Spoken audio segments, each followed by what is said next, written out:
I always find it a little bit funny and a little bit ironic when people ask me, well, how do you homeschool all of your kids when the average teacher has 30 kids in their class? Now, granted, the difference is that all 30 kids are learning the exact same thing every day, but that sounds even more complicated to me. I also don't view a homeschooling parent as a teacher. I view it more as a mentorship, a tutoring, and a coach. In fact, every parent has the responsibility for the education of your child. Just some parents choose to outsource that. But ultimately, the parent is still responsible for their education, just as they're responsible for their emotional well-being, their financial well-being, so on and so forth. I know the last century has made a public education system look like that's the norm, but it actually wasn't the norm for pretty much all of history. Though there's always been a sprinkling of like a one-room schoolhouse or something like that, it usually was just reading, writing, arithmetic. It was not this many hours a day, and it had a much better success rate. But let me define success, because it wasn't the success of education. What was considered a standard education back in the day was, were you able to do whatever your family business was? Were you able to function in society? Were you emotionally healthy? Were you able to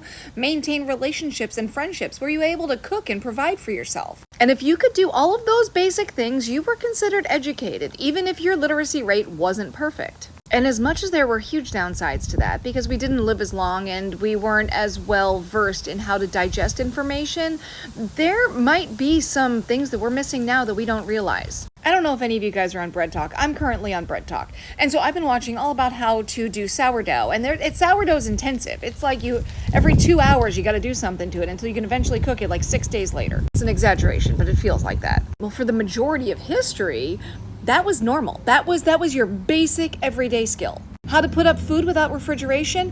Basic everyday skill. How to tend to animals, how to tend a garden? Basic everyday skills. Now we've automated and outsourced a ton of those skills, and now we can supplement that with different types of education, which is what we do with teachers in the front of a classroom with 30 plus students. You can learn a ton more information now that all of those other things are automated. But in exchange, we've sped up life. We've also taken away a lot of the manual labor that was basic in our lives. We've exchanged the average conversations with your family and your coworkers and people that you're working alongside with sitting in the classroom listening to a dialogue for 40 minutes at a time on a specific subject, which is great because we're getting a lot more information, but what is the trade-off? So when I have my kids back home, they get that one-on-one conversational style. Much more like the olden days, but I'm giving them the same amount of information that kids in classrooms are getting now. And I'm finding as many opportunities as I can for them to socialize with people who have the same likes and dislikes, as opposed to just socializing in a class with other kids who are exactly their age at their same school because they live in the same neighborhood, which is far more forced association than it is socialization. And I know I enjoy being around like-minded people, so I assume my kids would too. So in my opinion, I kind of think of homeschooling as the best of both worlds, allowing them to get a lot more information than they used to, while also not consuming all of their time sitting in a class.